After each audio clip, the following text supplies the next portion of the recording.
Hello, my name is Miracle Inameti-Archibong. Welcome to Whiteboard Friday.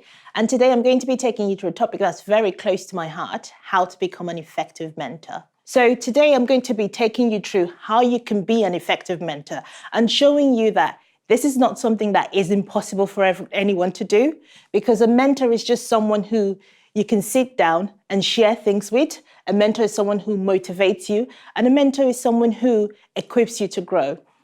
And I think one of the things people struggle with as mentors is they feel they have to have all the answers. I find out when I'm mentoring people, a lot of time, people already know what they want to do. People have agency. They just need someone to support them through that agency, and they just need someone to believe in them.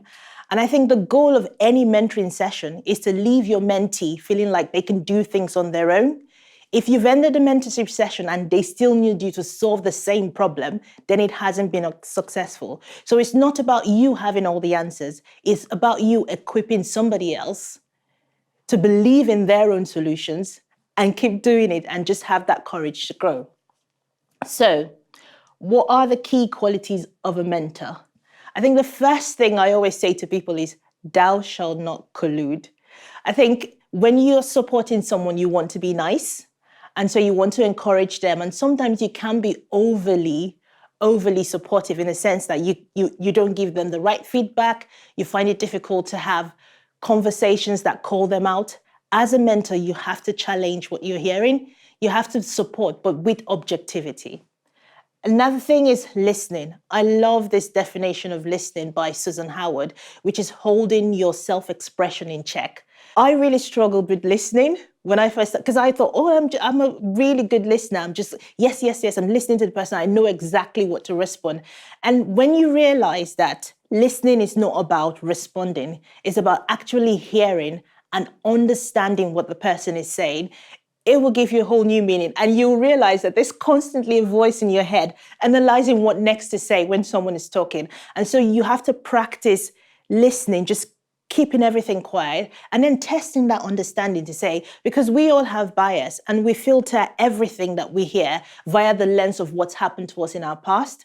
And so when you listen to someone, always stop and be like, this is what I have understood. And I'm just checking that what exactly you were saying to me is exactly what I've understood, and that's why I'm saying it back to you. The next thing is self-awareness. Now, I've talked about bias, and it's very easy for you to collude with somebody if you're not self-aware of your own bias. Like, everyone feels that they don't have bias, but we all have biases. If you've been through your career and you've had a particular bad boss that said exactly XYZ to you, and you find yourself in that kind of mentoring situation where someone says, oh, this person did this to me, and you've been in a similar situation, and chances are your first instinct will be to agree with them.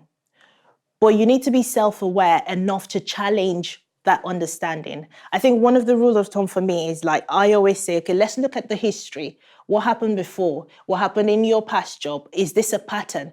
And try to examine what I'm hearing. Am I being overly supportive? Is this true? So always make sure you're testing your understanding. And the key, if you're not self-aware that these are blind spots that I have, and I'm not expecting everyone to go ahead and, turn around and change their personality overnight. I don't believe that things like that happen. But the key to being self-aware is understanding that I have a blind spot in this. I have been given this feedback that I don't always see this. And so whenever I come into a new setting or a new conversation, I have to be aware that I have a tendency to do the X, Y, Z. So whenever I hear something, I need to test my understanding against all of these preset beliefs that I already have. Okay, how to cultivate a successful mentoring relationship. I'll tell a story about when I did my counseling course. Like, everyone was grown. We decided to set up a WhatsApp group. And the tutor said to us, it's like, what are the rules for this group? And we're like, no, we're all grown-ups. It's going to be fine. Everyone knows how to behave. And at the end of each session, we have a group therapy. And then at the 5th group therapy session, she said, do you realize that you all spend at least 30 minutes talking about this WhatsApp group and how it's making everyone feel? And we were like, oh, wow. And she was like, this is because you set no boundaries. And so it's very easy, because a lot of times when we come into mentoring situations, there's someone we already know, someone we already like. And so you might just be like, oh, just go loosey-goosey and we'll just, we're all grown-ups. We'll do it as it comes. But it is really, really key. If you take anything from this, is boundaries. You need to set boundaries, because if you don't set boundaries, you can't tell when they've been broken. If you start a mentoring relationship and you allow someone free access all the time, and then you go, 3 months down the lane and you're like, oh, I don't feel comfortable with this, that will break the trust, because it will be like a betrayal of this relationship that we've built. So set your boundaries right from the beginning. And the first thing to think, what's the duration of this? A mentorship is not an unending relationship. And because if you leave it as an unending relationship, it can feel like a burden. So the first thing to do is set the duration, set the time, set the mode of contact. I only want to be contacted via emails, Monday to Friday, XYZ. I can only respond here. I don't want to be contacted via WhatsApp. You need to set those boundaries so that the mentorship that you are offering doesn't become a burden to you. Next in is define outcomes. Because a mentorship is a duration thing, it doesn't go on forever.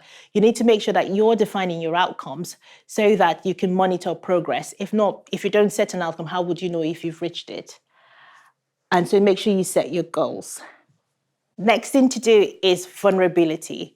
Because it's a time-bound relationship, it's essential that you build trust.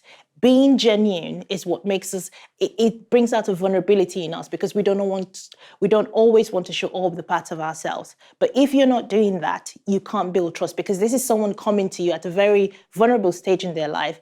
Vulnerability builds trust. We all seek to build connection. So if you give, you will get.